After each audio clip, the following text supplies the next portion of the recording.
And I'm just going to say, for you younger people, this is something that you're going to be able to look forward to in the later years of your life. And so if you think your life is shit now, I am here to tell you that today is the best day of your life.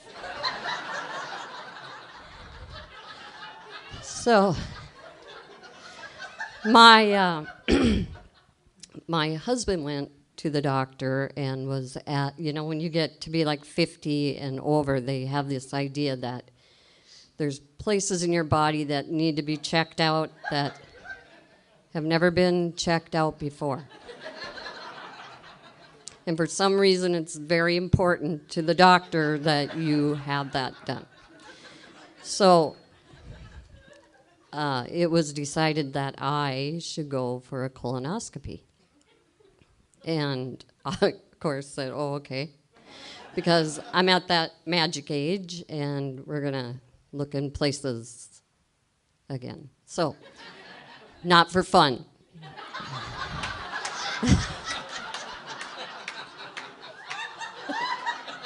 You know what I mean.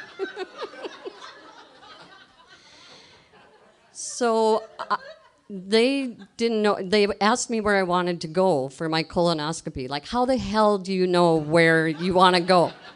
So there was, like, I could go to Sanford. I could go to Essentia. I could go to this other place that was like a private clinic thing, and I guess this is what they do. So I chose that.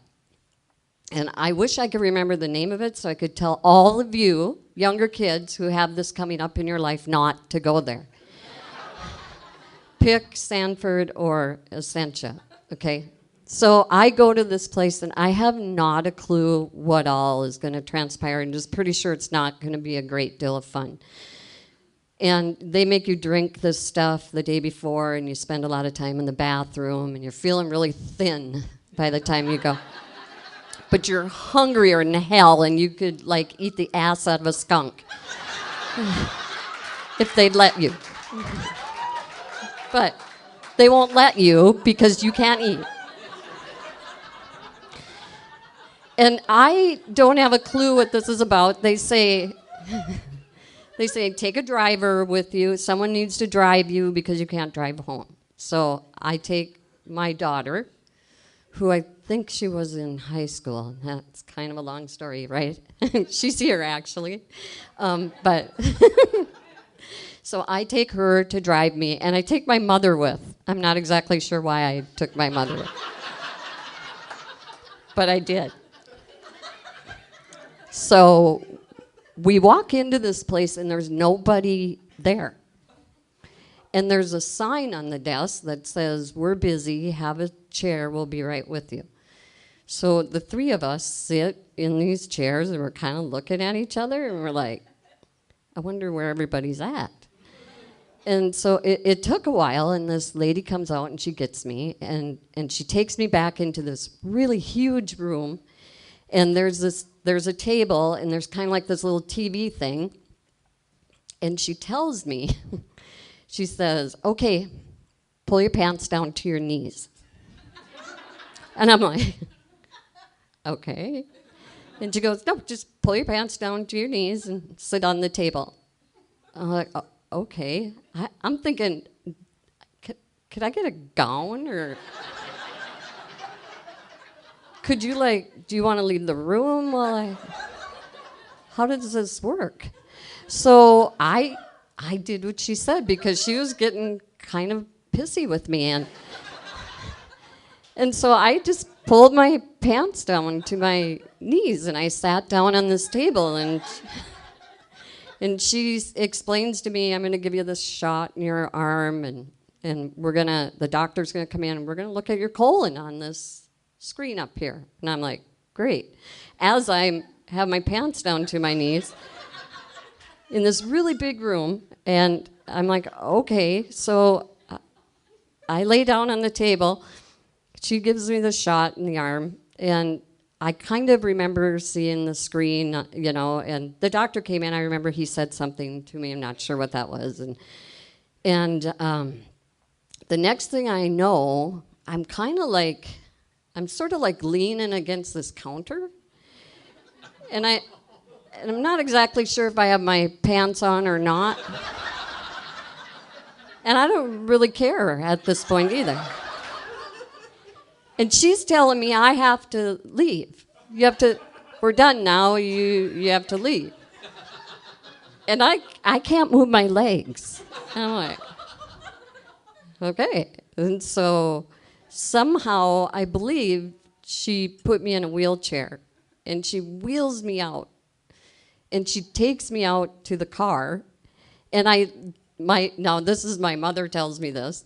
My mother said, you just like flopped into the back of the car. And I just laid in the back seat of the car. And my daughter drives me home. And the story goes like this because I don't really know for sure.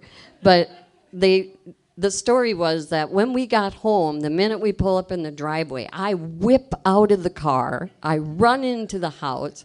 I make myself a piece of toast and a cup of tea. And my mother was like, I can do that for you. I can do that for you. No, I got it. And I drank tea and I ate toast. Now, I don't know any of this because I wake up like 2 hours later and I'm laying on the couch in my living room and I'm like, how the hell did I get here? And I'm checking, like, I got my pants on. I got my pants on. I look around. There's my mom. There's my daughter. I'm like, I look at my mom and I go, so, did everything go okay? And she gave me the funniest look, like I was the stupidest person in the world. And she gives me this look and then she goes, yeah, the report's on the table where you put it. And I'm like, oh.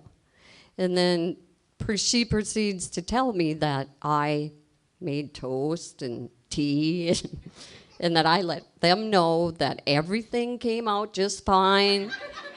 Everything was good. Yep, didn't need to worry about anything. And so that was my drive-through experience of a colonoscopy. And I picture it like, you go to a nice restaurant and people come and wait on you and serve you, and then you go to like Hardee's. The gal was talking Hardee's. You go through the drive-through, you get snap. Get your burger, get your fries, throw some ketchup in the thing, and off you go. And that's my experience of a colonoscopy. And I've not had one since, and I'm not really planning on it, just so you know.